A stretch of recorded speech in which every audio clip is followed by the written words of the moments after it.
Antarctica, that is at the south pole of the Earth. And there's a lot of ice. 90% of the world's ice is there. And it is very big. It has a diameter of 4,500 kilometers, over 30 million square kilometers. It is bigger than Europe. And the ice is 2 to 4 kilometers high. And in the Ross and the Weddell Sea, it is even protruding onto the sea, not on land there. And there are, at these places, big ice shelves breaking off and drifting away. And there are minus 50 degrees on average. It can be colder.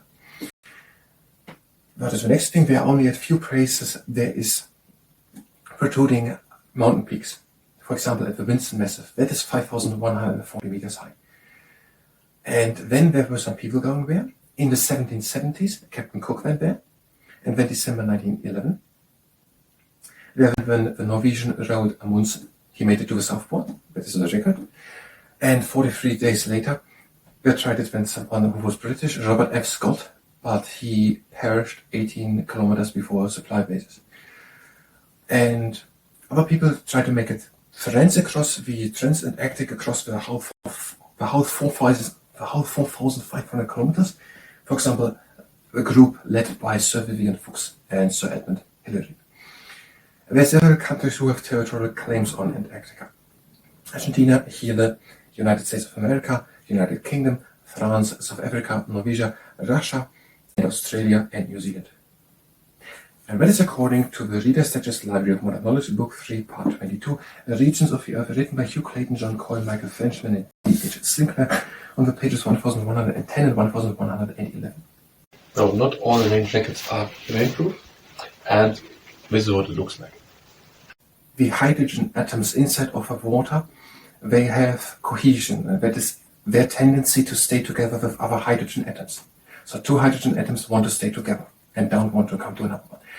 And now if a glass of water is filled over its surface to over the top level, then the water molecules, so the hydrogen molecules, want to stay together with one of the water, with the other one in the water, the other hydrogen elements. And they don't want to come so much together with one in the air. So the hydrogen atoms just at the surface, at the point where they would fall over, don't want to go to the air. They want to stay together with one of the other hydrogen atoms inside of the glass. And so the surface level can be raised above the top level of the glass for some time. And that's according to Gerard Tatoga and Sandra Grabowski's Principles of Anatomy and Physiology book, page 40. Communication satellites. In this book from the 1970s, some things are said about it. And they are said that they can transmit or broadcast telex or TV or telephone signals. And they are said that they have some advantages. They don't need all the expensive cables. And they are orbiting around the Earth, geostationary. That means that they're all the time above the same place on the Earth. They are turning in the same speed as the Earth is turning in 24 hours around the Earth. So we're always at the same space around the Earth. In 35,680 kilometers over the Earth. And the first one was 1962 Telstar.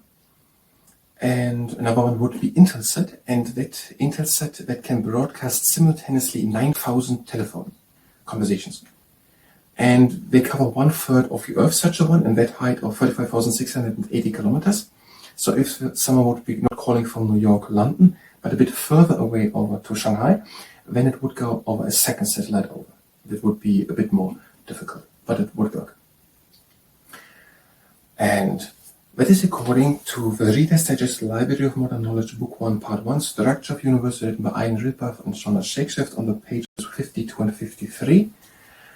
But the positions and views expressed in the source of ones of the source and don't necessarily align with my own or the ones of the entity spoken of. Coniferous Forest. That is in the northern half of the Earth, in northern Canada, in Alaska, in northern Europe and Scandinavia, Norway, Sweden, Finland, in the Baltic countries, Estland and Finland, in Russia, and then up in Siberia also. Now, and there are trees who are firs, pine, spruce, and fir. And they have needles. Now, and they have needles for a reason. The ground is covered with conifer needles a lot. There is a lot of coldness, so it's a lot cold, and the ground is frozen. And So that means the trees have for the most of the time of the year don't access to nutrients or water. And there's also the soil is also poor because the water is leaching away the nutrients. Now, and they have furs for a reason. Now the reason is that the surface of the fur is very much smaller than the leaf, and also have a thick cuticle inside of them. So that makes the water loss through them, the transpiration of the water, very much lower. And when spring hits, they can directly start to grow because they having the needles for 3 to 10 years, and then they are losing only a few of them. So as soon as summer hits or spring, they can directly start to grow. And that makes these trees very good for afforestation schemes because they grow quite fast.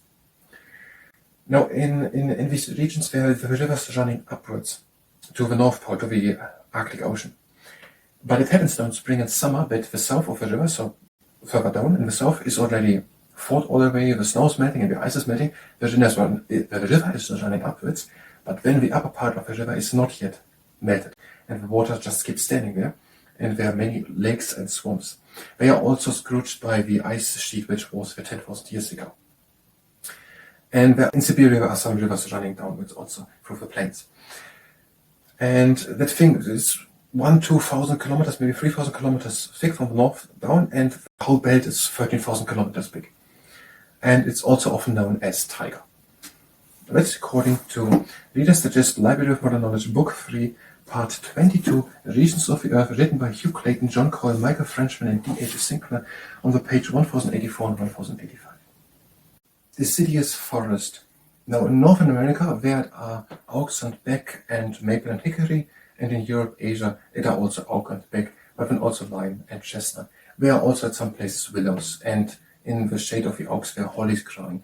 If it's more sandy or acid, then there are more moor and heath vegetation, and there can be more scrub vegetation if it is more rocky. Now, and that is or was in Northern America, in the eastern part of the United States of America, in Europe, in the United Kingdom, Ireland, France, northern Spain, Poland, Romania, Turkey, Ukraine, and also eastern China and Japan. And we need at least 60 centimeters of rain per year, and also have broad leaves to get a lot of sunlight. In the autumn, they are pulling the sap out of the leaves, and the leaves are falling down in the fall or in the autumn.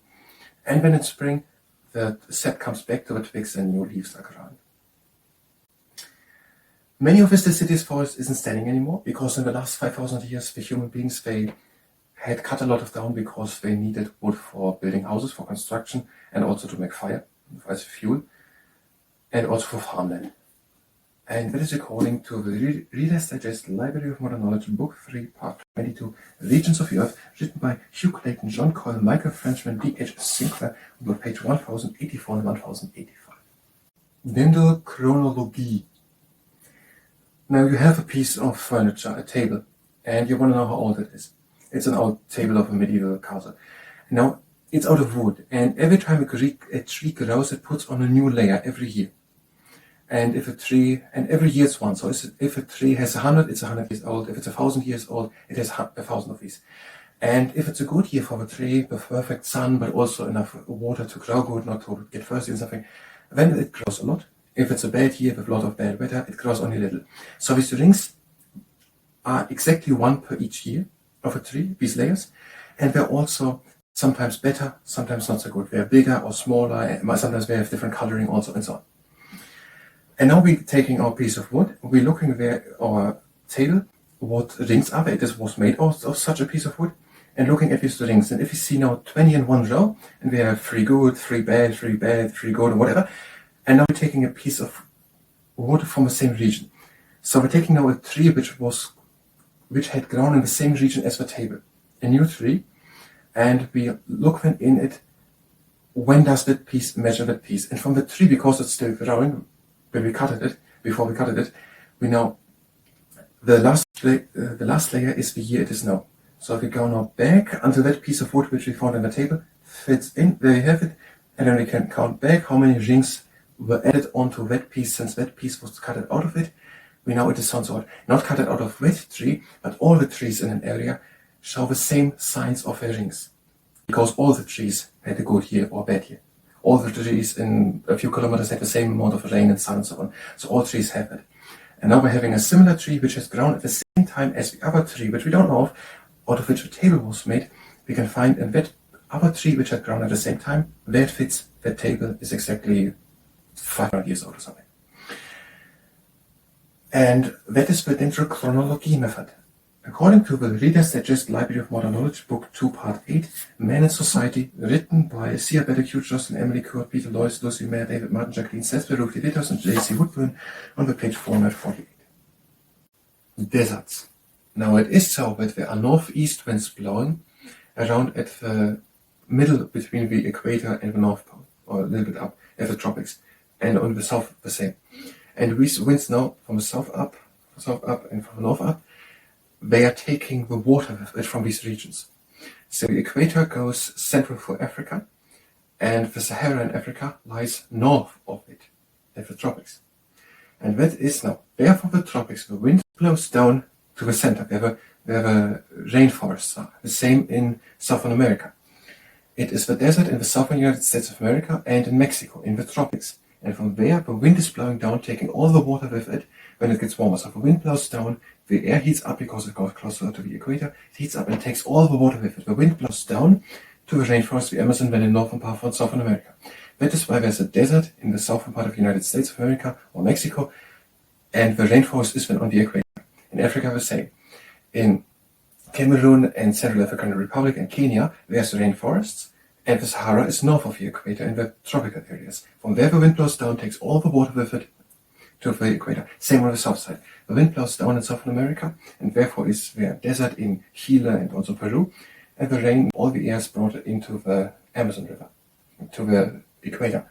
Same in Africa. In Southern Africa is again more desert. It comes up to the equator in the Central Africa, and the Sahara is north of it. And also there are cool currents on the west sides of it. So a cool current of water, so there's also not so much water coming with the air, and if it comes, it just heats up and takes again as a drying wind water with it. And there are also mountain ranges like the Rocky Mountains and the Andes, but there's also the deserts then extending from there onwards into the lands, that is also something typical. Now, and it doesn't rain much, but if it rains, it is then once and heavy, but then for long periods nothing. So only wild grass or some bushes or cacti can survive, plants which can live extensive times without water.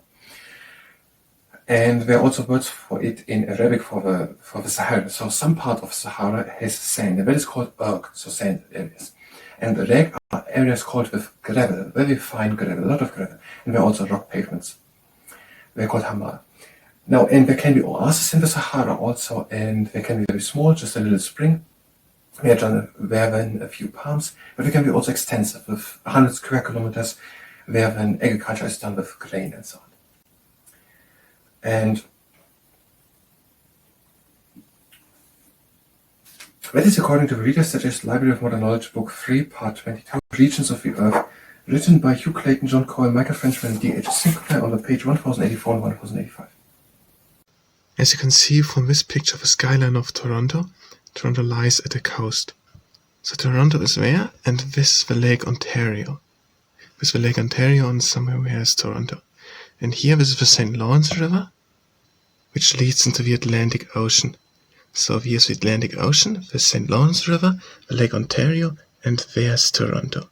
It's the coast of the Lake Ontario. You can project the ear with something like that. It exists in different colors and different sizes and different forms. Something like that, basically, we have something like that, and then you have it over the ear, like that. Examples of animals holding hibernation: dormice, groundhogs, hedgehogs, wood frogs, bats, queen bumblebees, spiniferous dwarf lemur. Examples of North American estuaries are Columbia River Estuary, St. Lawrence Estuary, Great Bay, Delaware Bay, San Francisco Bay, Sarasota Bay, Tampa Bay, Lake Merritt, East River, Mississippi Delta, and Lake Pontchartrain. An estuary is a body of water lying at the coast, in which rivers flow from one side, and which also has an open connection to the ocean on the other. The water consists of salty seawater from the ocean and almost not salty freshwater from the river.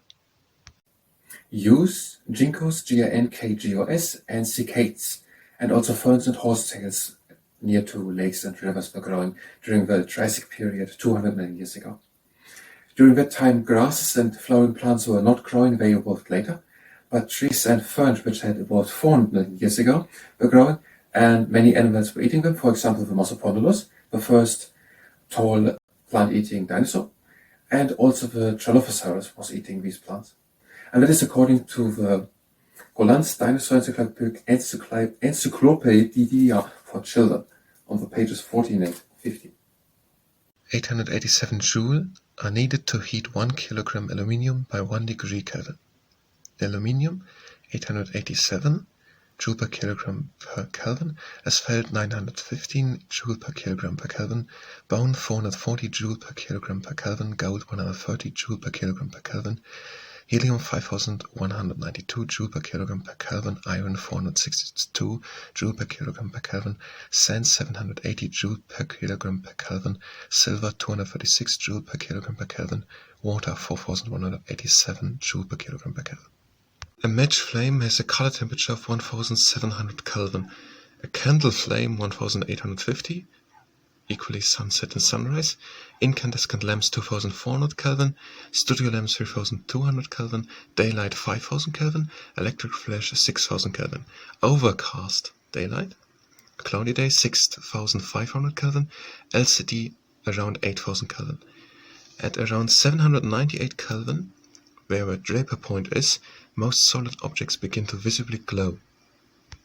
I don't know if this is even still in use, but by having here little plants, and if there's water dropping, it would not make a puddle or something, but it would water these or other beautiful flowers. Food during the ancient times. 1.5 million years ago, at Swartkrans in South Africa, there were people that was discovered using fire to cook. So there was fire used 1.5 million years ago. And then also 20,000 years ago, there was in the region of Ukraine the first usage of hot coals in a pit. And then also 5,000 years ago, that was then improved in Egypt and by the Sumas to make it with actually ovens. And also the Egyptians at that time were able to ferment bread and making a dough and bake food. And bread was also the first processed food. Now, already 20,000 years ago or more, people were having grain seeds together with water cooked to make gruel or porridge. And when they discovered 20,000 years ago that they can make them on flat hot stones to make pita, a form of bread. Now, 13,000 years ago, pottery was developed, and in Japan, people were using that 11,000 years ago in Iran. And they could now make liquids, they could make stew.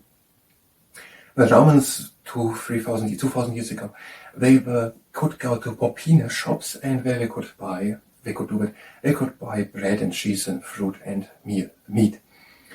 Now, 12,000 years ago, where the people started to let milk ferment to make cheese and grapes to ferment to make wine. 10,000 years ago, the first humans were holding animals to have meat from the animals, and also they were now planting, we were doing agriculture, we were doing farming, we started to farm. 6,000 years ago in the region of Palestine, people had olive trees, and out of the olives, they were making olive oil. And also the Egyptians, they had also bees, and they were now making honey from the bees to sweeten, and also out of fruits they were making syrup. And the Assyrians in the region of Iran, they had made 4,000 years ago the first known receipt book with 20 receipts in it. And that is according to Miles Kell's World History book on the page 146 and 147. Homeostasis, that is that the internal environment, so what is inside of human body, is constant and stable and static. So the water content, the sugar content, the iron content, and the temperature. That is stable and static. Now, and that happens through glands who are sending out hormones. These hormones are then traveling through the bloodstreams to the organs, to the target organs, and then they are doing things so that the water content, the sugar content, the iron content, and the temperature is stable. It can be maybe remembered through homeostasis. Homeo, that sounds like human. Homo means human, and stasis sounds like static. So human static. Homeostasis to keep the human static. The water temperature, the water content, the iron content, and the sugar content, and the water content, and the body temperature. Homeostasis to keep the internal environment of human static. Info snippets to Cork. Cork is a stuff, a material. Cork is impermeable. That means that water cannot flow through it, but also other liquids or even gases cannot go through cork. Trees have a bark on the outside of a trunk and branches like a skin. The bark on the outside of trees has a layer called phloem layer.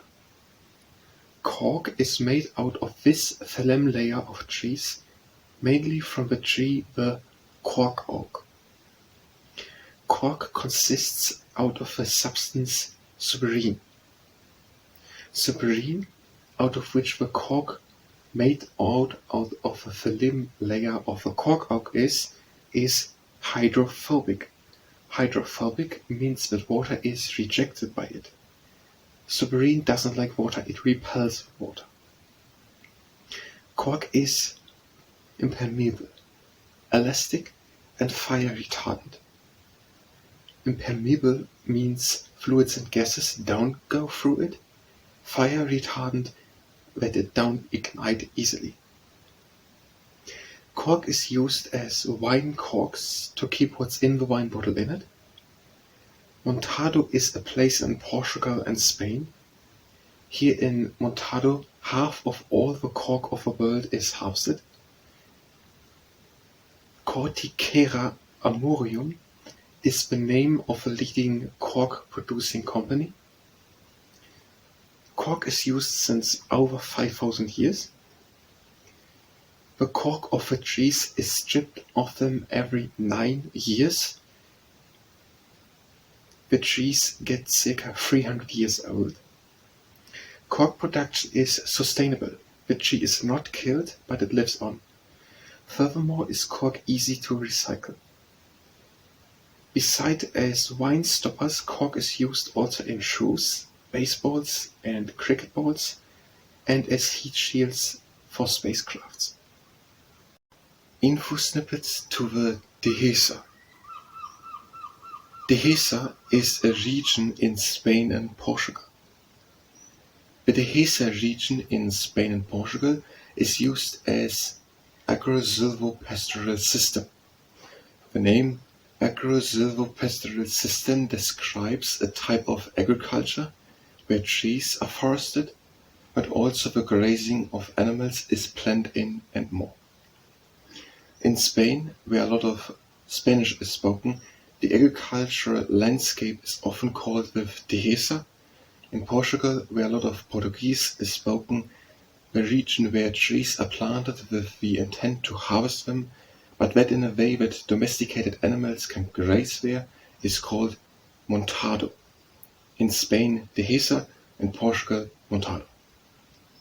The name Dehesa is from the Latin word defensa, which means in English defenced, meaning land with fences to make enclosed pastures.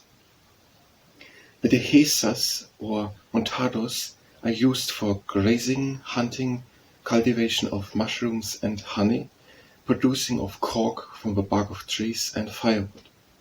Furthermore are fighting bulls and the Iberian pig raised here. With the Iberian pig, the ham jamón ibérico is made, with the fighting bulls a spectacle in which the bulls are incited to fight an unequal fight based on their natural instincts, ending with their death.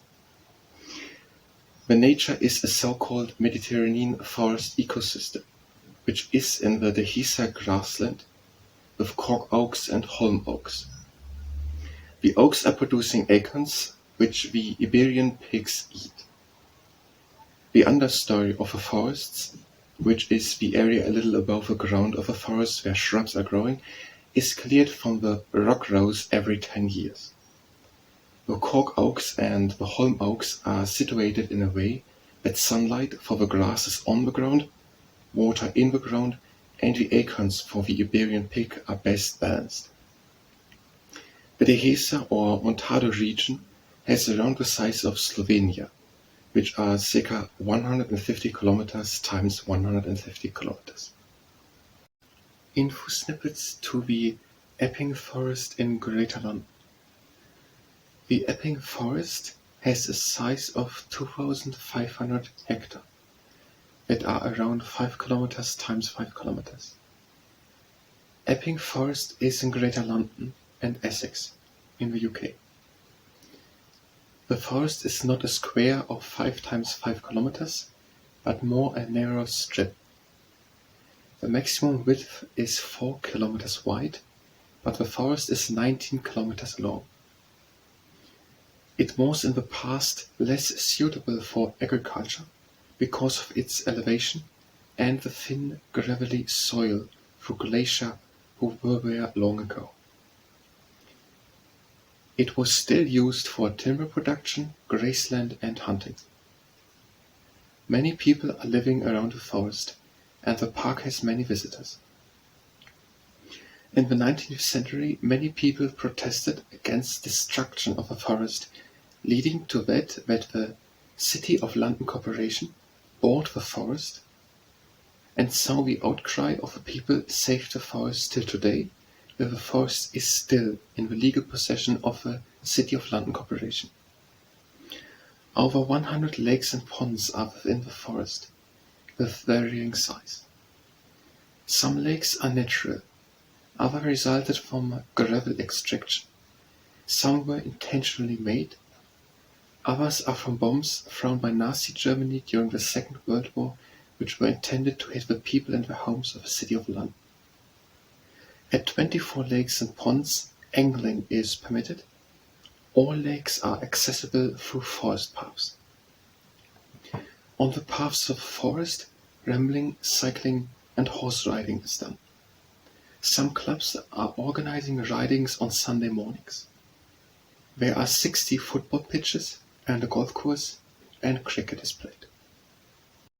This is about a lethal biological process and about a grave disaster. Info snippets to the wet bulb temperature. The wet bulb temperature is a temperature.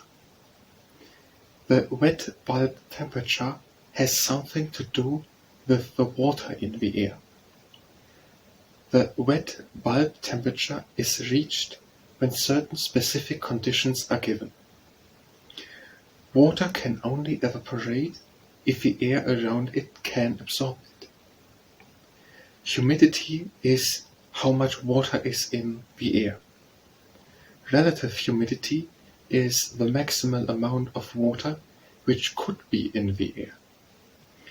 The air can have 30% humidity, and let's say the air can technically hold up to 60% humidity. Then the already present 30% humidity are 50% of relative humidity. The drier the air is, the more water it can absorb, and the drier air is, the easier water evaporates. Sweat evaporates faster in drier air. If the relative humidity is reached, that means the air has reached 100% water concentration of what it can hold, sweat does not evaporate. That means at 100% relative humidity, sweating does not cool anymore. The wet bulb temperature is the lowest temperature which can be reached by cooling through evaporating of water. If the air has for a few hours more than 35 degrees Celsius, and in the air is already so much water as the air can absorb, humans can no longer cool through sweating. They will no longer give away warmth to the air, but they will receive warmth from the air, and they will die. No matter the ventilation, no matter if in sun or shadow, no matter how young, fit and healthy the person. If people are not young, fit and perfectly healthy, death will occur already by way lower temperatures, by which the air cannot absorb further water. The wet bulb temperature, so the lowest temperature which the air can reach through cooling with water, the temperature by which water and sweat no longer evaporate, was during the European 2003 heat wave by only 28 degrees Celsius reached. 70,000 people died. The highest temperatures were by around 40 degrees Celsius. The highest in Portugal were 47 degrees Celsius. But the temperature by which the air no longer could absorb any water was reached by 28 degrees Celsius. Introductional info snippets to thermoregulation. Humans have a body. The body of humans has a temperature. The temperature in the air also has a temperature. The temperature in the air around of a human body has an influence on the body. Cold air around of the body cools the body, warm air warms the body, but through this thing called thermoregulation, humans can regulate what temperature their body has. Normal body temperature is around 37 degrees Celsius. Sometimes the thermoregulation in the human body, which is trying to keep the body temperature by 37 degrees Celsius, is not strong enough. If someone is too long in the heat, the body temperature can get too high. That is called hyperthermia. The opposite, if it is too cold, hypothermia. In extreme cases, hyperthermia and hypothermia can be lethal. Mediterranean vegetation. Now, the region around the Mediterranean Sea in southern part of Europe, it has become drier in the last few thousand years. And there was a lot of evergreen oak forest, but it was cut down to make agriculture land for cropland and also by animals like goats which eat anything. Now, and it is a region with warm and hot and long summers and also quite warm winters. And in the winter there are also sometimes rain showers. It is sunny basically all the year. And in the summer there's also an offshore wind. And there are some trees growing. There, for example, but they're now more scattered, so not forests like they're more scattered. The evergreen oak also, or pines and cedars and cypresses. And also other plants are growing there. Evergreen shrubs are growing there. For example, the rosemary or the lavender or myrtle of oleander. And these evergreen shrubs are called in France, which is also part of the Mediterranean vegetation, maquis. And so the troops or the resistance people, which during the Second World War fought in southern France, were also called maquis because they were hiding in regions where this was growing, this maquis, this evergreen shrub type. And the Mediterranean vegetation is also a bit in California, in the Northern America, and also in Southern Africa, and also in the southern part of Australia, but basically all around the Mediterranean Ocean, more in the north and in the south at Africa. But it is also a bit by Morocco and by Tunisia and Algeria, and also then by Turkey and by Slovenia and I think Bosnia and Herzegovina and Italy and Spain, Portugal, and also south of France. And that is according to page 1084 and 1085 of the Reader's Digest Library of Modern Knowledge, Book 3, Part 22, Regions of the Earth, written by Hugh Clayton, John Coyle, Michael Frenchman, and D.H. Sinclair. New Orleans is a city at the Mississippi, and the Mississippi has levees, and these levees are hired banks basically at the side of a river. So if a river like the Mississippi floods, then it takes sediments with it, and it is now laid onto the banks next to it, and also onto the ground of the river. So over time, the ground rises higher and the bank rising higher, so the whole river is now at a higher altitude. And these higher sediments at the side of these banks of river sites, such as the Mississippi, that is what had happened. These levees have happened there at the Mississippi.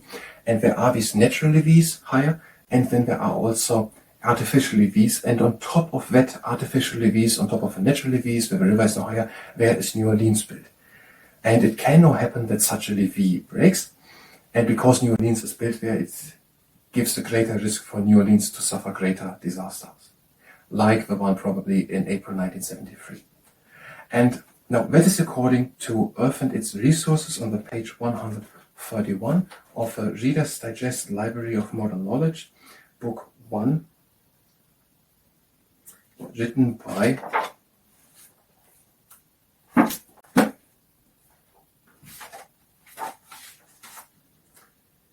John Gribben and Peter J. Smith. Monsoon Land.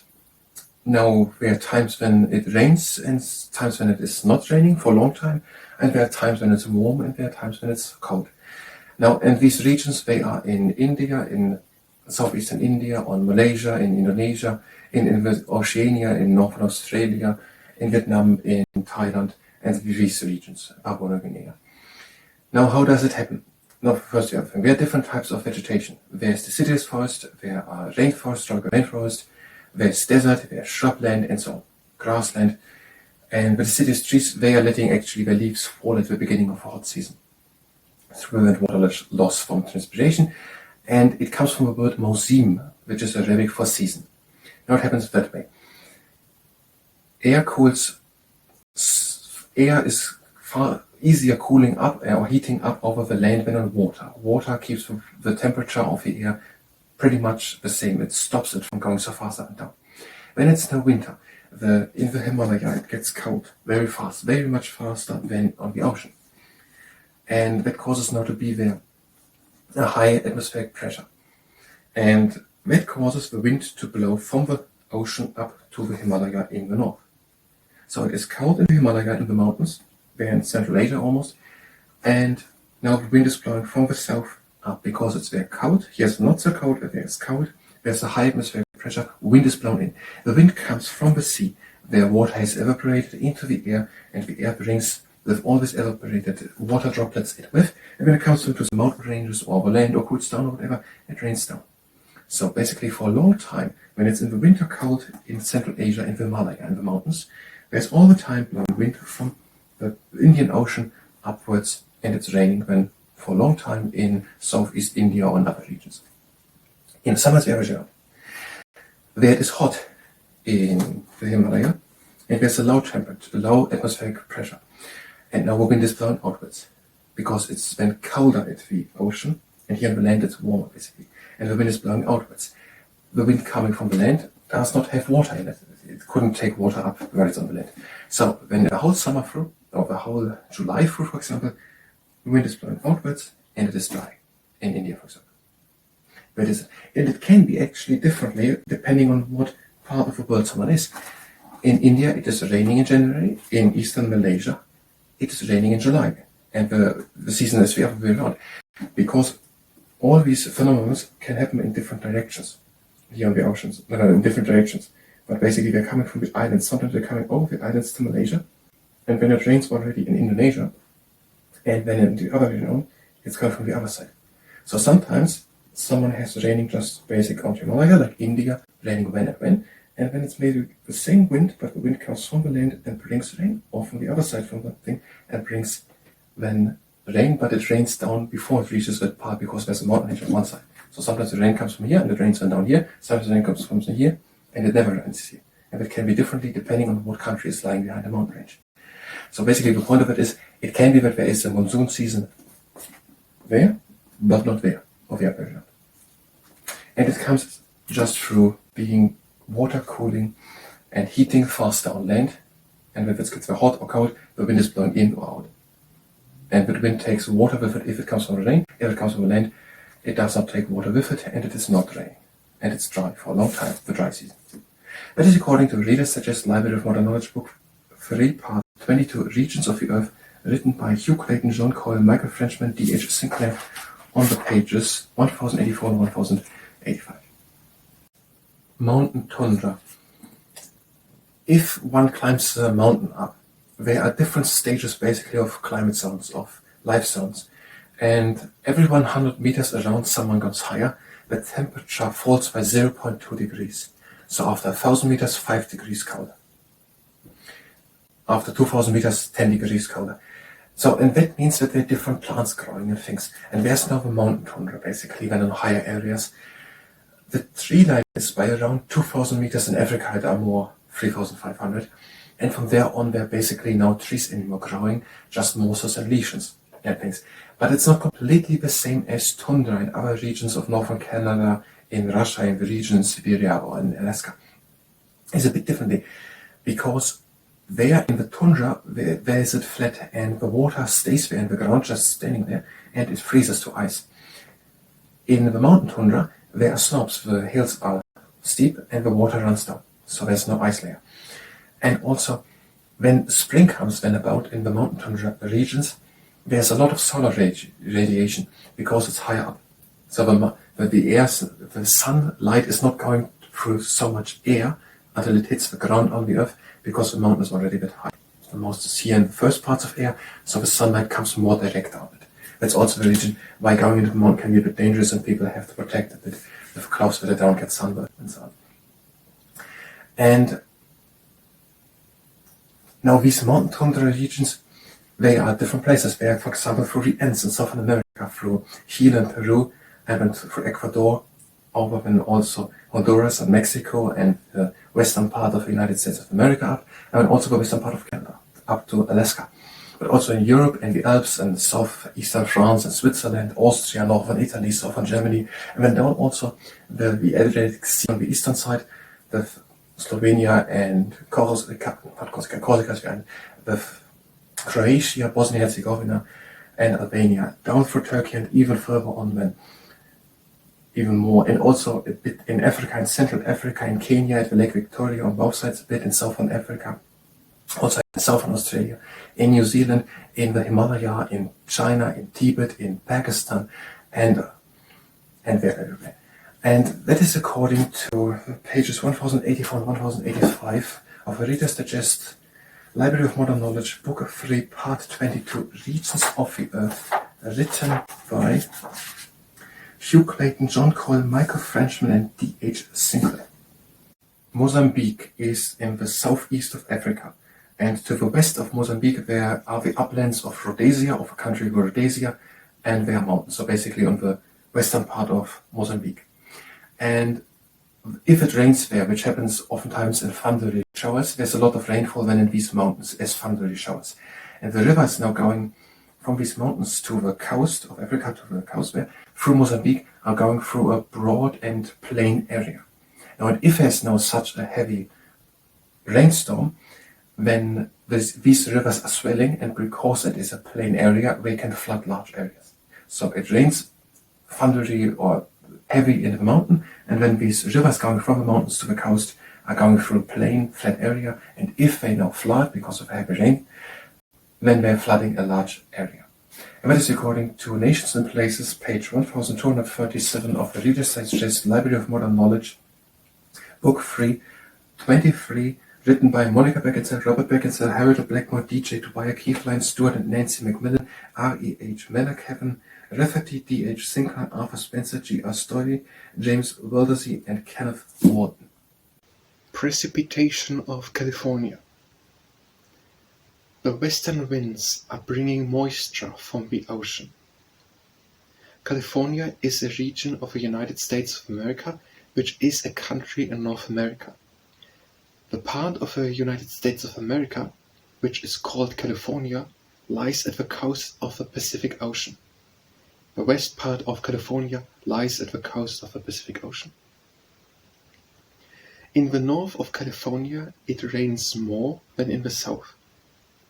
The moisture-laden air from the western-lying Pacific Ocean are cooling down at the mountain ranges of California, making the west-facing sides of the mountains the most rainiest parts of California. The northwest of California has rainfall of 50 to 150 centimeters per year. In the region Coast Redwood, it rains more, with circa 250 centimeters per year. In California is a region called Central Valley. In its north it rains more, in the south it is almost desert-like. In the mountain areas of the Sierra Nevada, the Cascade Range, and the Klamath Mountains, it has in the winter snow, and in the summer mild and moderate temperatures. In California, ski sport can be done. On the ski resorts Lake Tahoe, Mammoth Lakes and Mount Shasta, 3 meters snow are falling per year. In some winters it has snowed so much that on the 4th of July, festivity ski races can happen.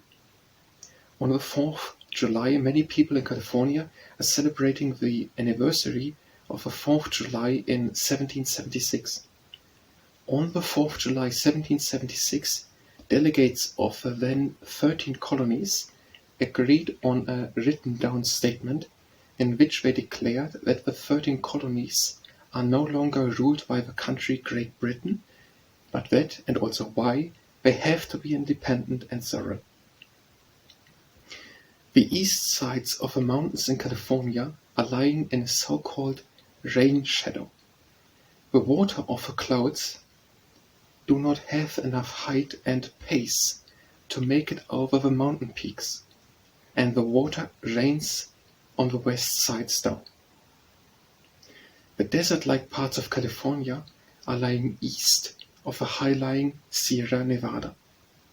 In the summer, sometimes moisture is blown with the wind from the Gulf of California and the Gulf of Mexico into the deserts, resulting in brief but heavy thunderstorms. An example of sand in the roof for thermal insulation is in Postilano at the Amalfi Coast. The skyline looks like it did a century ago. Strict building codes prevent modern structures. The town's shallow rooftop domes are filled with sand. These provide insulation, cool in the summer, warm in the winter. Savanna. It is in these regions all the year over quite warm, and rain falls only in the hotter season, and not so much. And there's a lot of grass. There's coarse, tall grass, or grass up to 3 meters high, so 3 meters high, and there are only scarce trees, so that the trees are not fighting for water. There's constantly in particular in the dry season, the hazard of fire, and if there's a fire, it affects vast areas, and the grass is generating better than the shrubs and trees. They take longer. The grass, when the wet season comes, some are having new shoots, and other ones having dormant lying seeds on the ground. And it is basically between desert and forest regions. There are these savanna regions. And near the deserts there are shrubs and poor grass, and then closer to the forests, more trees and rich grass, and then more and more woodland with grass areas, so more and more woodland to the forest. And Africa has 28 million square kilometers, and more than 1/3 is savanna. And it is in different regions, the savanna. It is in Africa, for example, but also in South America, where it is in Brazil. In the middle, there's the Amazon, there's the rainforest, but in the lower part of Brazil and Bolivia, there is savanna. And it's called in Brazil Campos. And in Venezuela and in Colombia, it is called Llanos. And there's also savanna, and it's been also in Guyana. And there's maybe a bit also on Haiti. Then there is something in Arabia, there by Pakistan and by Afghanistan. And then in Africa, basically between the Sahara and the rainforest regions in the Central Africa.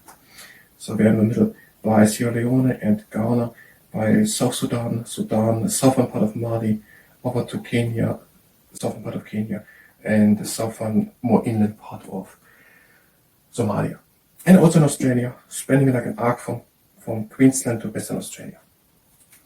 And in Africa, there are baobab trees, and from time to time, and euphorbidas and also acacias. These trees which are from time to time there. That is according to the Reader's Digest Library of Modern Knowledge, Book 3, Part 22, Regions of the Earth, written by Hugh Clayton, John Cole, Michael Frenchman, and D.H. Sinclair, on the pages 1084 and 1085.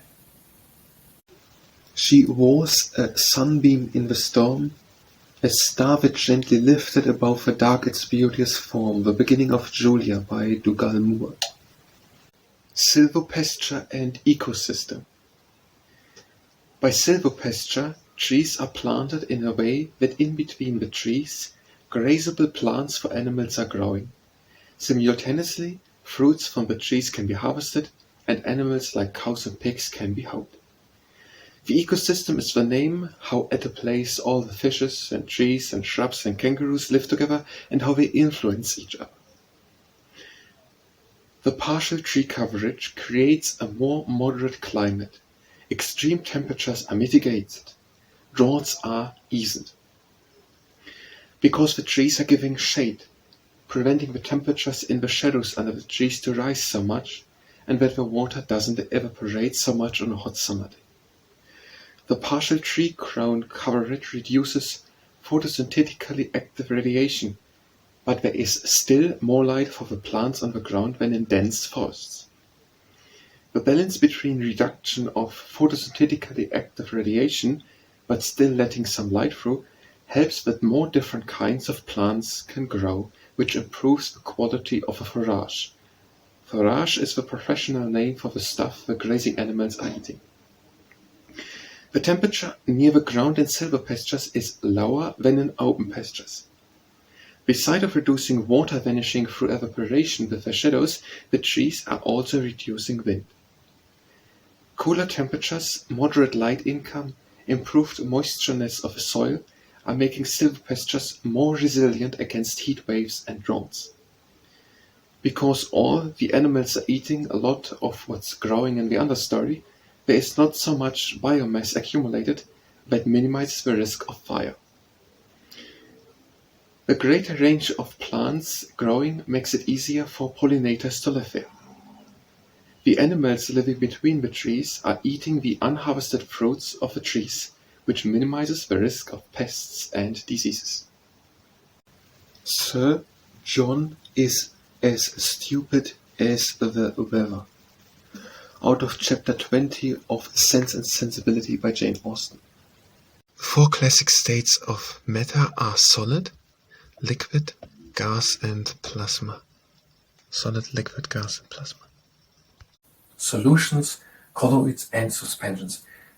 They are all type of mixtures, but they are a little different. There are suspensions, there are solutions.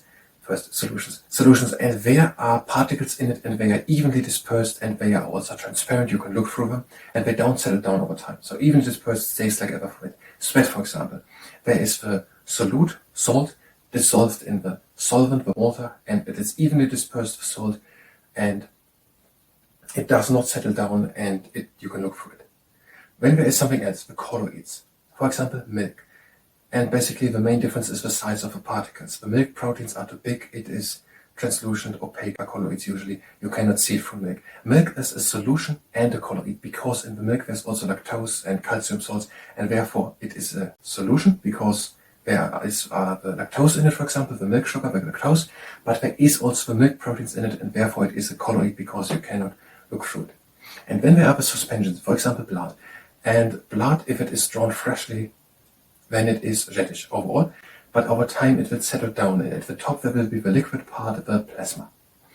Now the plasma is a solution and a colloid, because there are ions in it and other things. The solution completely dispersed, visible through it, but there is also a colloid, the plasma part at the top of the whole blood, because of plasma proteins. Now in the blood cells they have settled down, and therefore it is a suspension, because they settled down. So solutions evenly dispersed, visible through it, stays like evaporate.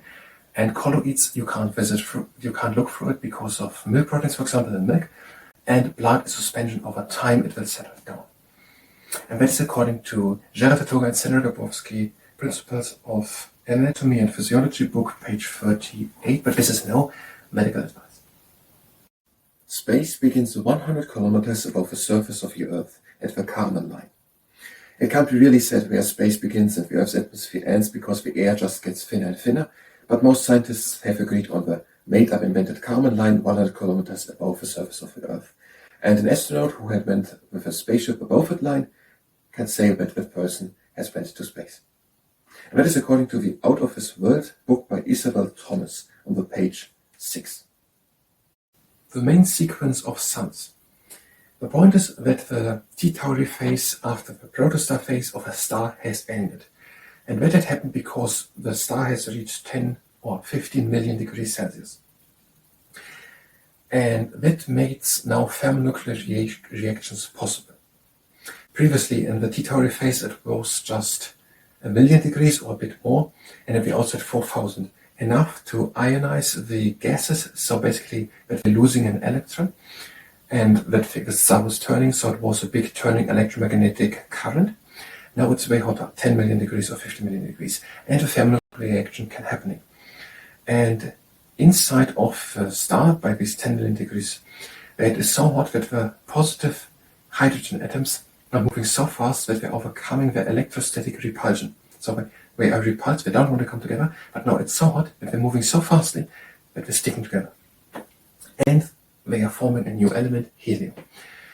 And that stellar nucleosynthesis causes now that there is an outward pressure. So the forming of two hydrogens together to a new helium causes now the stellar nucleosynthesis, which has an outward pressure, and the hydrostatic equilibrium happens. So basically there's so much outward pressure as there is pressure to the inside from the gravitation. So the sun is pulling together. It did it in the previous parts of the gravitational contraction. It just starts like that, just a bunch of dust pulling together stronger and stronger, and that loading it up with kinetic energy more and more, hotter and hotter. When it was so hot with the gas got ionized with the magnetic field, and now it had become even more hotter. The gravitational contraction has stopped because it's now so hot that there's an outward force through this fusing of hydrogen together to helium.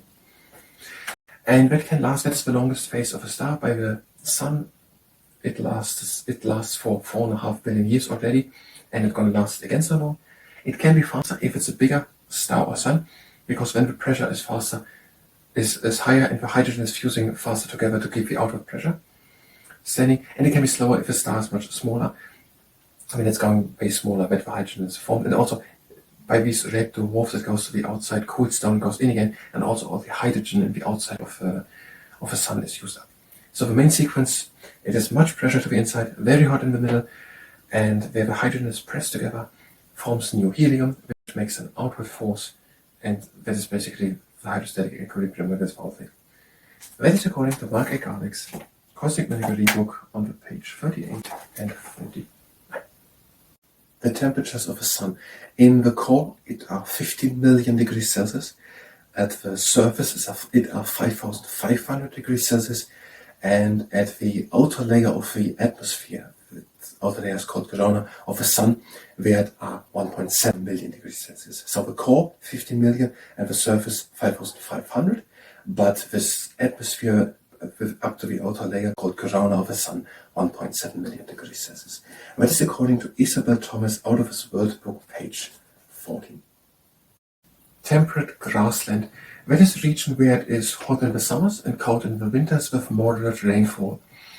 And in the past there was very high grass, 2 meters high, but then there are now today more cattle, more cows and other farm animals eating on shorter grasslands, and also the shallow sand part, the black soil of the earth, turned out to be very fruitful, and there's a lot of grain planted. So a lot of agriculture is done in these regions, and these regions are the food production places of the earth. And they are called in North America prairie, and in South America pampas, and in Eastern Europe and Central Asia steppe, and in South Africa yield. Now they are in the eastern central part of the United States of America, in North America, and also in the southern Canada, and in South America, in Argentina, a bit up, to the region of Brazil, a bit up, and in Europe they are in Romania and Ukraine, and then southern Russia and central northern China, and also in the Middle East, in Syria, Iraq, Iran, and also Somalia a bit. And in South Africa they are in Mozambique and Rhodesia, Zambia, a bit in Namibia, best more in East Namibia, they are there. And that is according to the page 1084 and 1085 of Vegetations of Different Climates, of the chapter Regions of the Earth, of the Reader's Digest Library of Modern Knowledge 22, written by Hugh Clayton, John Cole, Michael Frenchman, and D.H. Sinclair. The countries lying on the equator are Sao Tome and Principe, Brazil, Kenya, Gabon, Uganda, Republic of the Congo, Democratic Republic of the Congo, Somalia, Indonesia, Ecuador, and Colombia. The Arctic Ocean, that is at the north of the world, at the North Pole. And it is almost landlocked. There's only a bit of water flowing in at the Norwegian Sea and the Bering Strait between Alaska and Siberia in Russia, and then there's water flowing down through Canadian islands and at the east coast of Greenland down and taking there the icebergs with it. Then it has a pretty low salinity because it's cold there, there's not much evaporation, and there's water flowing in with the rivers northwards, so water from the countries, which is rainfall, which has almost no salinity. So the salinity is just by 0.3%. In the Atlantic Ocean, it are 35%, so 10 times less. And the water is pretty cold. It is minus 1.4 degrees at the end of winter, minus 1.7 at the end of summer. And there is some possibilities to go with the ships around in the summer, around of Russia and North Canada and so on. And that there is every year so much pack ice growing and then in the summer going back and melting, that could have a great influence on the whole weather of the whole world. And there are people, and they are exploring a bit, and they had made some measurements of the ground, of basins and ridges. 1/3 of the Arctic Ocean lies under the continental shelves of Asia and Europe and North America. And I know, for example, there was Fridtjof Nansen in the 1890s with his ship Frem drifting from the New Siberian Islands over to Svalbard, north of Norway. And there was the Op and Lena, the Russian ships with it, and the Nautilus, an US-American ship. Wally Herbert, in 1996, he went 6,000 kilometers completely over it in 1.5 years from Barrow in Alaska over to Svalbard on the other side, in Norway almost. And that is according to the Reader's Digest, Library of Modern Knowledge, Book 3, Part 22, Regions of the Earth, written by Hugh Clayton, John Cole, Michael Frenchman, and D.H. Sinclair, on the pages 1111 and 1112. The Mediterranean Sea is between Europe and Africa, there. And some areas of it are the Strait of Gibraltar between Spain and Morocco. There's the Strait of Gibraltar. And that whole thing is the Mediterranean Sea. And there is the city Lyon, and there's now the Gulf of Lyon. There's the city Genoa, and there is the Gulf of Genoa, and there's the region in Italy, Liguria, so that is the Ligurian Sea. Between Corsica and Sardinia, there's the Strait of Bonifacio, and then on the west side of Italy, there's the Tyrrhenian Sea, and on the east side, there's the Adriatic Sea. And then down here, on the west side of Greece, is the Ionian Sea, here's Greek, and on the east side of all these isles, there's the Aegean Sea. The Atlantic Ocean. It is between the 4 continents, North America, South America, or the Americas, and Europe and Africa. And it has a surface area of 82 million square kilometers. It has a salinity of 35% and a temperature of 4%. That is the warmest and most saltiest ocean of the world. And it has not so much islands. It has a few along the mid-Atlantic ridge between the Angola Basin in Africa and the south and the Brazilian Basin there, for example. There are a few islands, for example, St. Helena and the Azores, a bit north. And there's a lot of traffic. There are a lot of ships going around and a lot of fishing at the coast of Newfoundland and by Greenland and Iceland. There's also oil in the North Sea and the Gulf of Mexico and off the coast of Brazil. And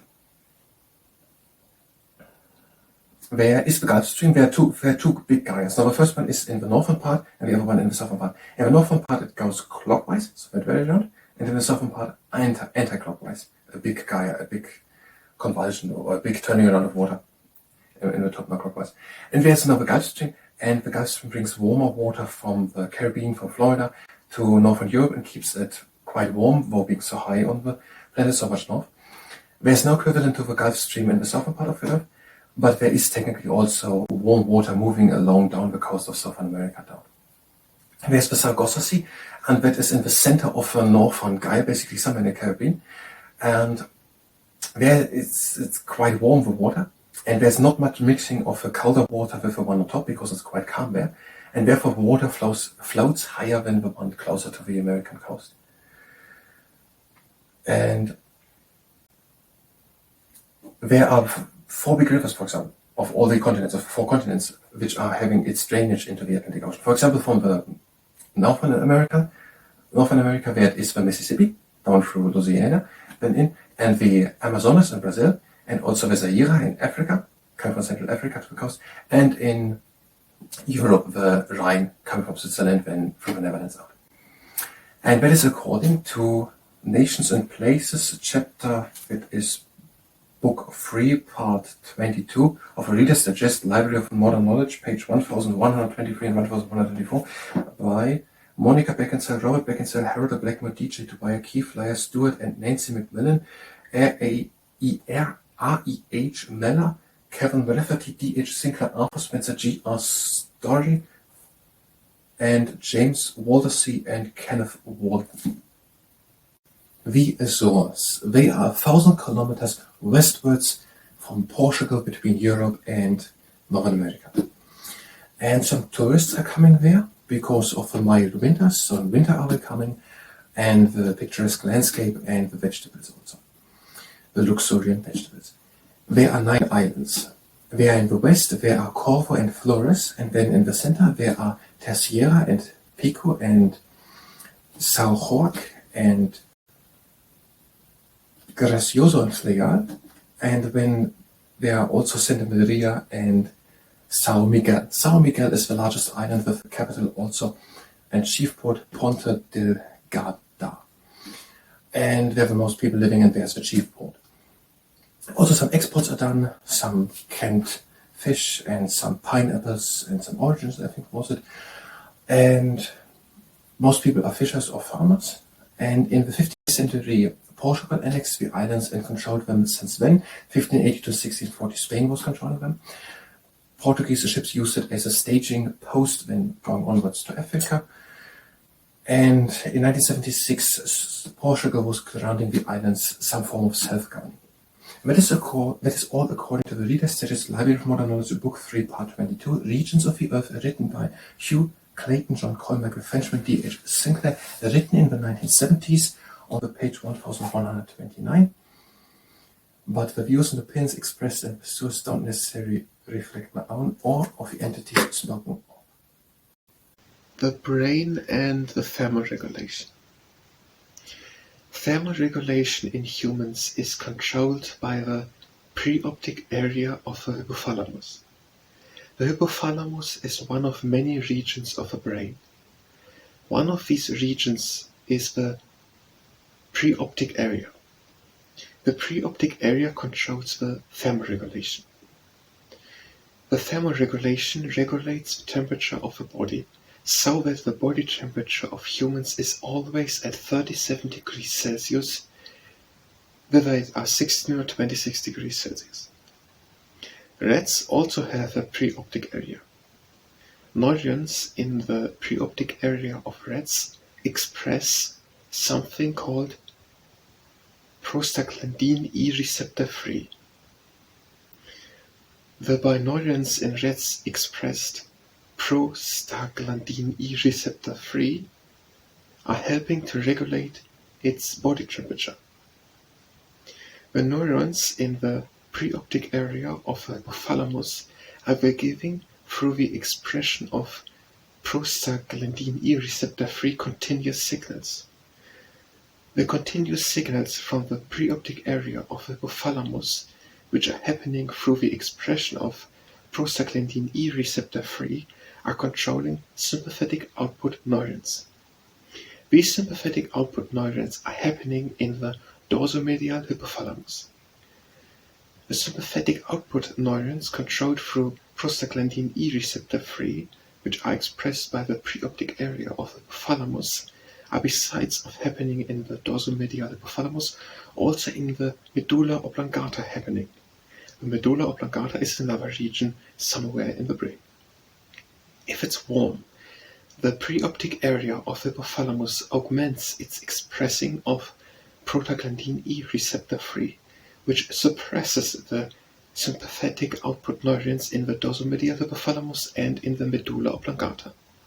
Suppressing of sympathetic output neurons in the dorsomedial hypothalamus and in the medulla oblongata reduces heat production in the body, and furthermore the dilating of blood vessels, which promotes heat loss. Dilation means they get bigger. It's exactly the other way around if it's cold. The preoptic area expresses more prostaglandin E receptor free to make the body colder. More prostaglandin E receptor free suppresses sympathetic output neurons, which would make it warmer. The preoptic area expresses less prostaglandin E receptor free to make the body warmer. Less prostaglandin E receptor free lets the sympathetic output neurons run free and wild, which lead them to make it warmer. That the preoptic area of the hypothalamus expresses less prostaglandin E receptor free during fever is even more extreme through the prostaglandin E2 thing. That fever is regulated through the continuous slowing down of expressing of prostaglandin E receptor free, which is by fever even more slowed down through prostaglandin E2, was firstly as an idea proposed in 2002. That by fever prostaglandin E receptor free, with the help of prostaglandin E2, expression is suppressed to decrease the sympathetic output neurons in the dorsomedial hypothalamus and in the medulla oblongata, which increases heat production and dilates the blood vessel size, was as the fundamental principle of body temperature regulation in humans in 2022 proven. Tonic means something like it is continuous. Inhibit means that it gets lower and stops or slows down. Disinhibit means it gets stronger, faster, increases. Dilated means it becomes larger or bigger. Augmented means that it has increased or gotten greater. Attenuated means it got small or was reduced in its doing. The calendar.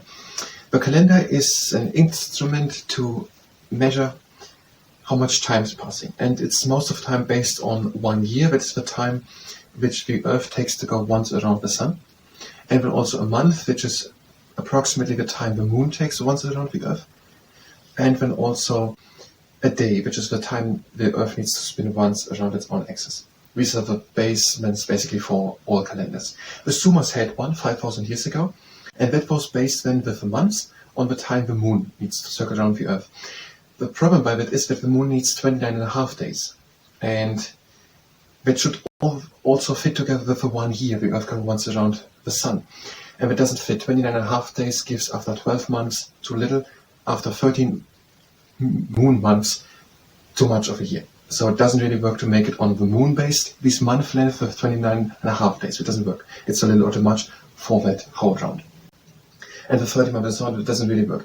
Julius Caesar then was reigning 46 before Christ in the Roman Empire, and we as astronomer Sosthenes advised him to make another calendar, and that calendar looked a little different.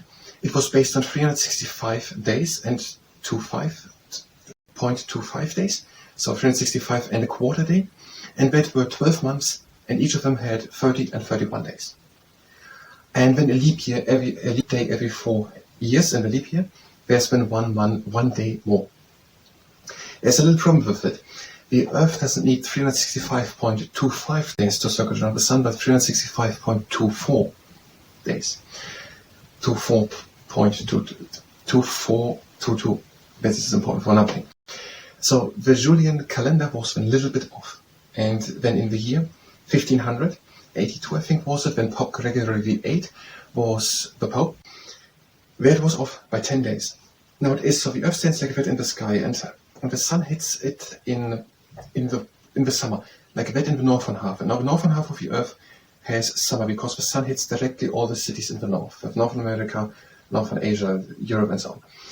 And when this Earth's on the other side, the wet stands away, and the Sun also hits it, but it comes completely through the side and goes a long way through the atmosphere. And now it is winter there because the Sun is not traveling directly to it, or when it's like that, when it hits also better like that, but it goes not as it is on the southern half in the other part, the other way around. It goes through the side for a long time, and the Sun is much colder. And also there's much less sun because it's the hotter in the shadow. And that is the reason why there's winter, and on the southern half of the Earth it's the other way around. When Europe has here summer, the southern half has winter. It's in the shadow basically of the Earth. The other way around, when the southern half of the Earth, Southern America and Australia has summer, and the northern half has winter. Now, and if on the equinox the world is standing after 3 months on the 21st March or the 23rd September in the middle, then the sun hits it directly in the middle and they all have day and night the same length. Now, the problem with it was that this Julian calendar was based on 365.25 days, not 365.2422 days. It was off now by every century by 1 day. Almost, it's 0.2422. Basically, it was off then by 10 days. So it was then set on the 11th March.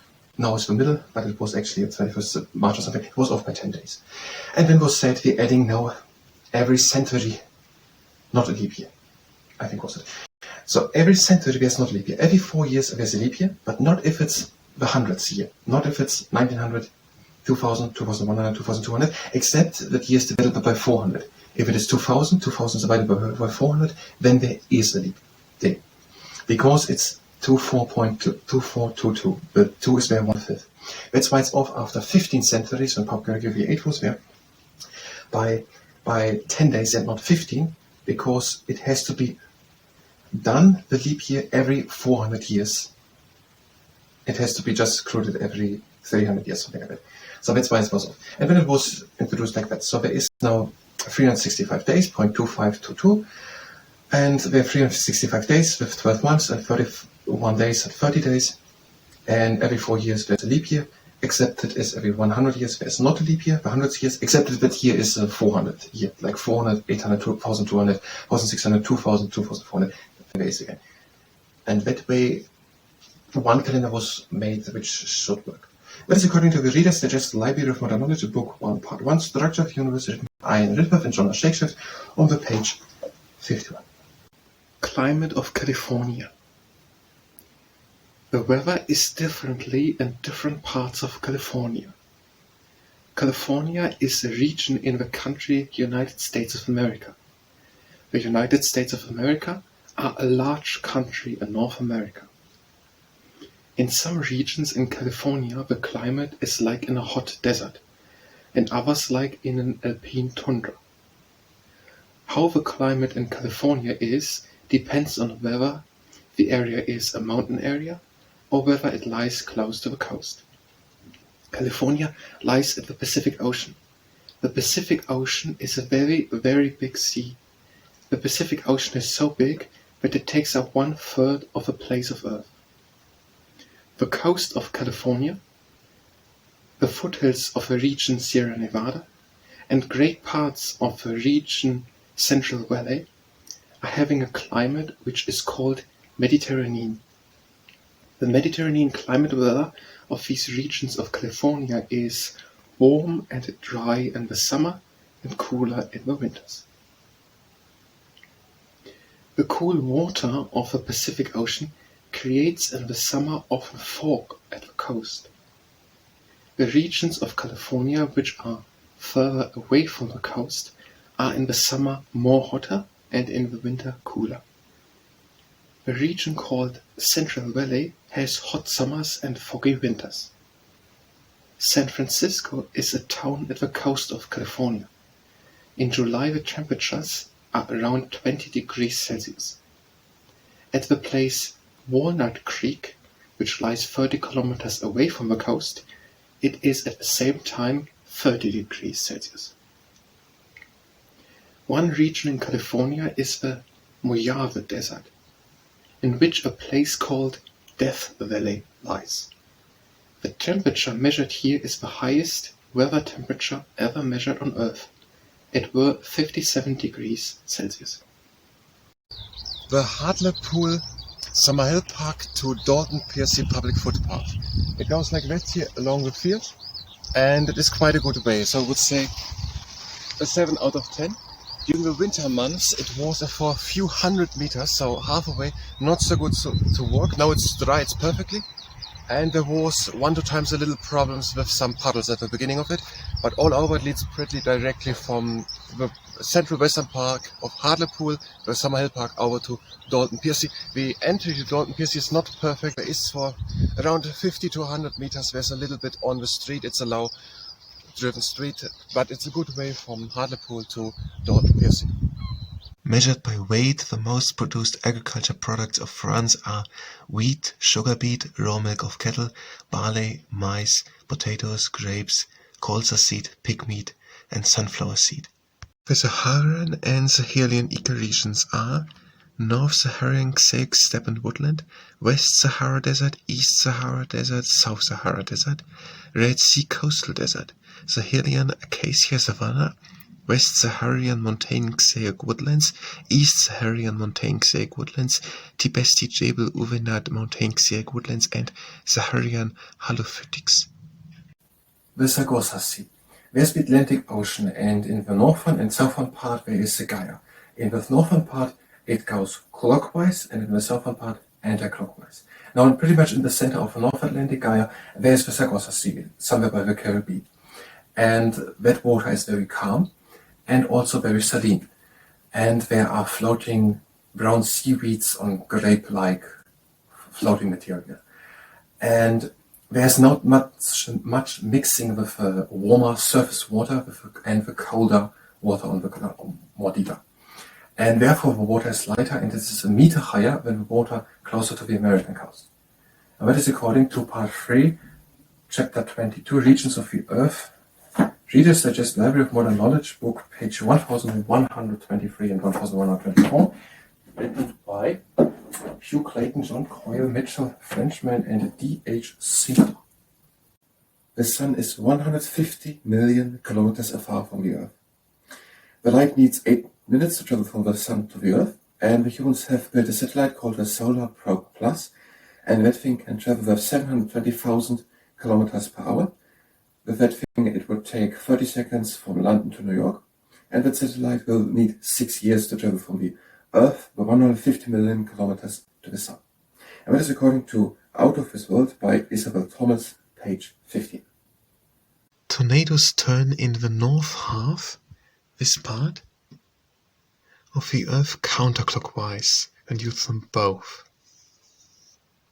In the southern half of the Earth clockwise when viewed from above. This rotation pattern is called cyclonically, caused through the Coriolis effect. The tornado turns in the same direction as the planet. The Earth viewed from the north turns counterclockwise. So if you look from here, this turns counterclockwise. The Earth viewed from the south turns clockwise. If you look from here, this turns clockwise. The tornado turns clockwise. 1% of tornadoes turn the other way around. They are called anticyclonic tornado. Tropical rainforest.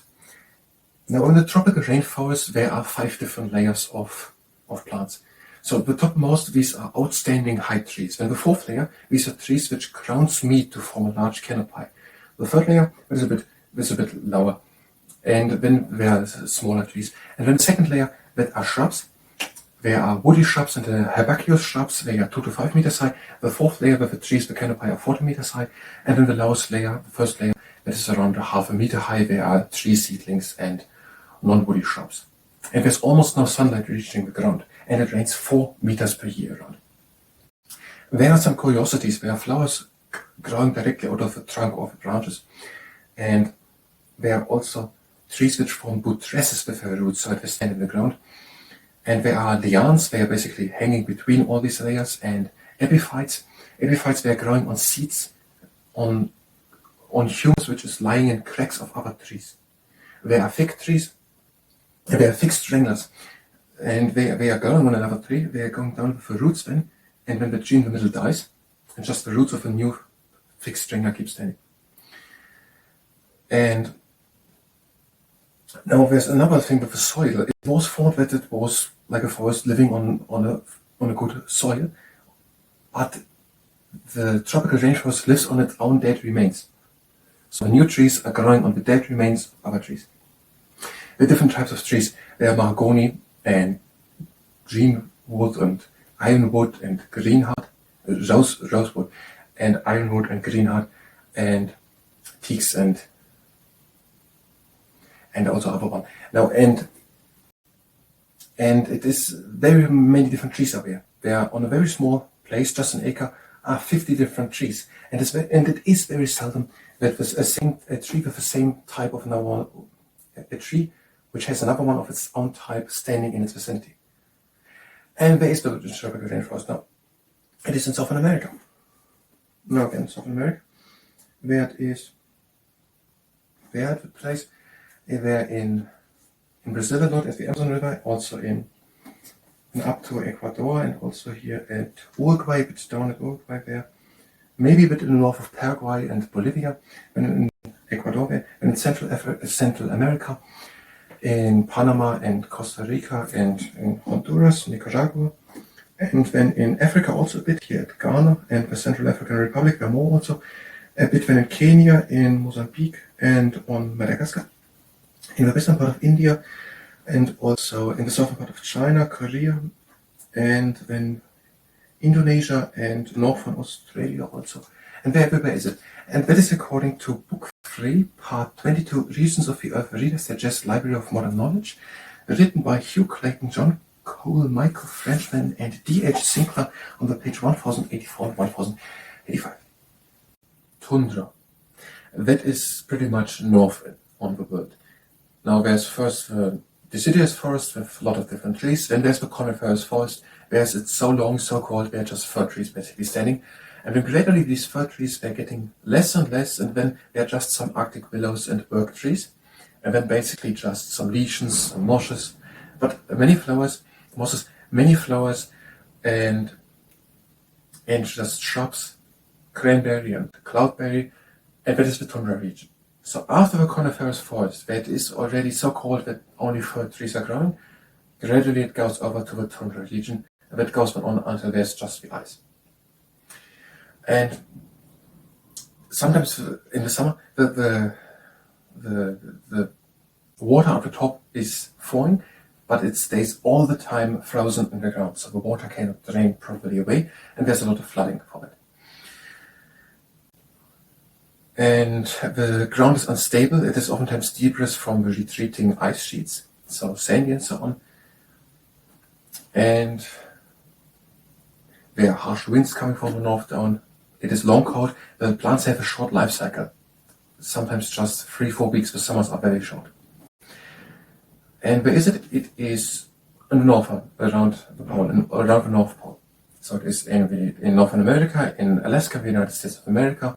It is in Canada in the north, very much in the north of a coniferous forest. And this is in Greenland, so Danish Greenland, and the outside of the southern part of Greenland. The rest is ice sheet of Greenland.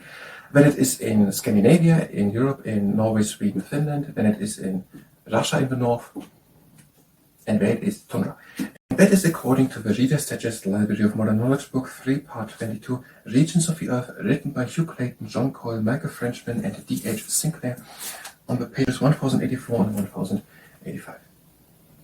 Vegetation during the Triassic, that was 200 million years ago. During that time it was much drier. The whole land masses were all together in one place, and there were many areas of desert and dry areas. And flowering plants and also grasses didn't exist yet, they evolved much later. But ferns and trees, which had evolved 400 million years ago, were growing. And examples which were growing are yews and ginkgos, G-A-N-K-G-O-S, and also corn-bearing cicadas. And near lakes or rivers where there were also ferns and horsetails. And for example, the Masopondylus was a dinosaur, the first tall-eating dinosaur who was eating plants, and also the Dilophosaurus was eating also plants. And that is according to Golan's Dinosaur Encyclopedia for Children on the page 14 and 15. Common weather terms in Italian are il maltempo, the bad weather, la pioggia, the rain, piovere, to rain, la piovigini, the drizzle, la neve, the snow, nevicare, to snow, la nevicata, the snowfall, il fiocco di neve, the snowflake, il vento, the wind, il gelo, the frost, la nebbia, the fog, la bruma, the mist, la nuvola, the cloud, le grandine, the hail. Luminoso sunny, brillare to shine, bagnato that. Nevicava ieri, it snowed yesterday. Nevicava ieri sera, it snowed yesterday evening. E soleggiato, it's sunny. E sereno, it's clear. E ventoso, it's windy. E tempestoso, it's stormy. E nuvoloso, it's foggy. E piovoso, it's raining. C'è un grado, it's 1 degree. È bello e caldo oggi. It's nice and warm today. C'è bel tempo, it's beautiful weather. Fa cattivo tempo, it's miserable weather. E piacevole, it's nice. E caldo, it's hot. E caldissimo, it's very hot. E freddo, it's cold. E un po' freddo, it's a bit cold. E freddissimo, it's icy. E asciutto, it's dry. Ci sono fulmini, there's lightning. Ci sono tuoni, there's thunder. La tempesta, the storm. Il temporale, the thunderstorm. La nevica, the snowstorm. La grandinata, the hailstorm. Come è il tempo? What's the weather? Che tempo fa oggi? What's the weather like today? Che tempo fa fuori? What's it like outside? Che vento oggi, vero? What wind today, right? Fa caldo oggi, eh? It's hot today, isn't it? Guarda come diluva oggi smetterà. Look at all this rain, will it stop? Quanto pioggia, eh? So much rain, not? Questo vento dà proprio fastidio, non credi? This wind is really annoying, don't you think so? Hanno previsto pioggia per domani, giusto? They forecasted rain for tomorrow, haven't they? Piove tutto il giorno. It's been raining all the day. Chi sigilla? It's freezing cold. Oggi è coperto. Today it's cloudy. La grandine ha danneggiato I vigneti. Hail damaged the vineyards. Nessuno aveva previsto questa grandinata. No one had foreseen this hailstorm. I tuoni mi fanno paura. Thunder scares me. Ci aspettiamo un uragano. We are expecting a hurricane. Abbiamo un'ondata di calore. We are having a heat wave. Il vento soffia forte. The wind is blowing strong. Il cielo è sereno. The sky is clear.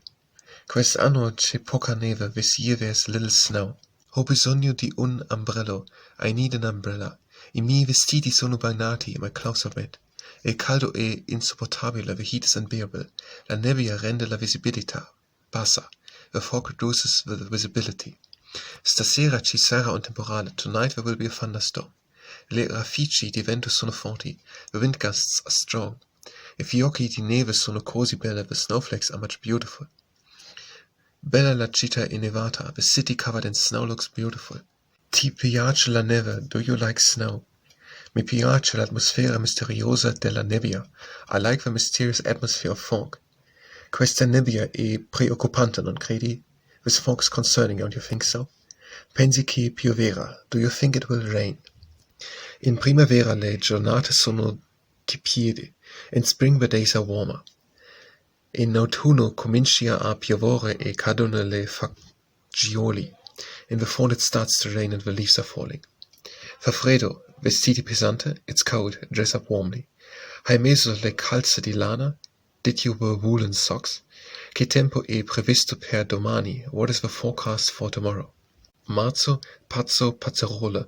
Vedo il sole, prendo l'ombrello. March is a little crazy. If you see the sun, take the umbrella. Piove sempre sul bagnato. It never rains, but it pours. Tempo da lupi, wolf weather. Come un fulmine a ciel sereno, like lightning in this clear sky.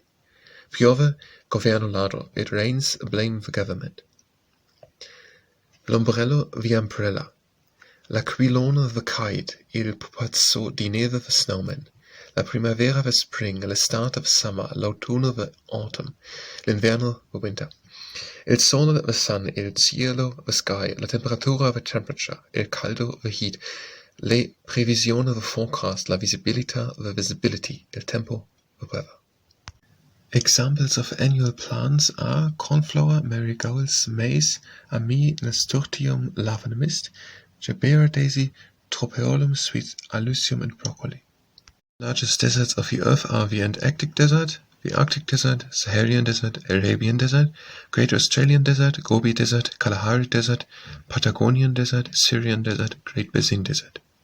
The 10 longest rivers of China are Changjing, Huanghe, Lenkhasjiang, Ertrix, Bulamputelahe, Chengdu, Yalozhangbujiang, Heilongjiang, Nujiang, Sujiang.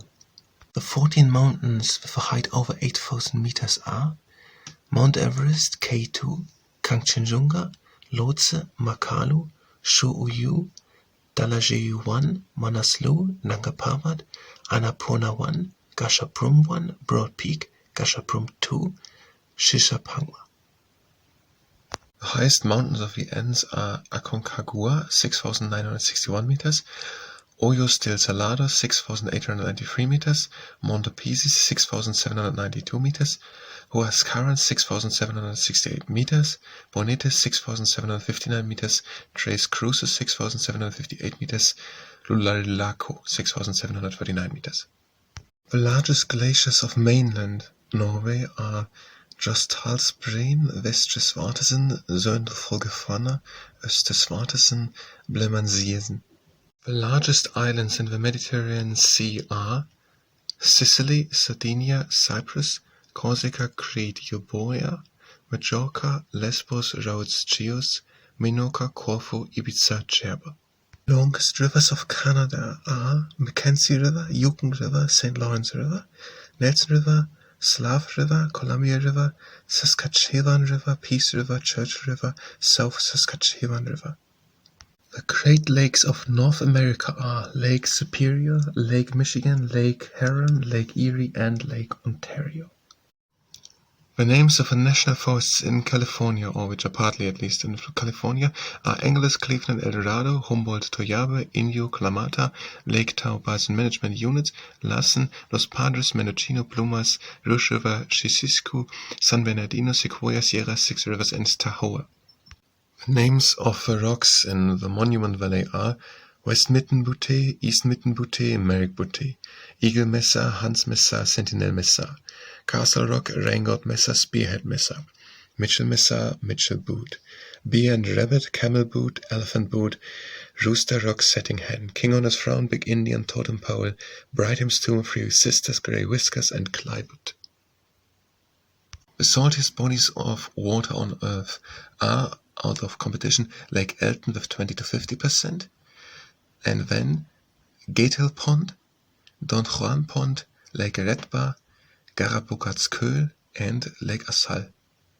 The countries producing the most vegetables by weight are China, with 594 million tons production in 2020, India, 141 million tons produced in 2020, USA 33, Turkey 26, Vietnam 17, Egypt 16, Nigeria 16, Mexico 15, Russia 14, Spain 13. Salt is a mineral, and the removal of minerals from salt water is called desalination. The wind is fast-moving air. The wind is windy. Winding does a twisted road with many curves. The road is winding.